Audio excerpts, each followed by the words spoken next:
মাসি আমাকে প্রথমেই বলেছিল, তুই এখন ভিডিও করছিস, বেড়াতে যাচ্ছিস, 1 বছর পর দেখবো সেগুলো আপলোড করছিস। ঠিকই বলেছে। ওই আসার পরে 2-4টে ছোটো ছোটো ব্লগ দিয়েছিলাম, মাঝে 2-একটা বড় ব্লগ দিয়েছিলাম, তারপর প্রায় 1 বছর, প্রায় না 1 বছর হয়ে গেছে আমাদের ঘুরতে যাওয়া।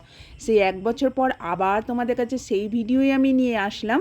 তো দেখতে পেলে আমরা বাড়ি থেকে বেরিয়েছি, এয়ারপোর্টে গেছি, সেখান থেকে দিল্লিতে পৌঁছেছি। এখন দিল্লি ওল্ড রেল স্টেশনে বসে আছি, আর আমরা বসে আছি সেদিন আমাদের উপোসবার ছিল, তাই আমরা যাইনি খেতে, শুধু গেছিলো আমার হাজব্যান্ড, আমার মেয়ে আর মেসো আর কাকু।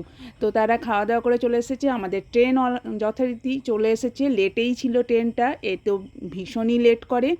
আর অন্ধকারে দেখো আমার মেয়ে একটু টেনে উঠেই ঢং করে নিল, আর অন্ধকারে বাইরে থেকে মানে বাইরেটা এরকমই লাগছিল। ভোরবেলায় আমরা নেমেছিলাম কালকাতে। তো আবার পরের ব্লগটা কবে আসবে জানি না। তো এখন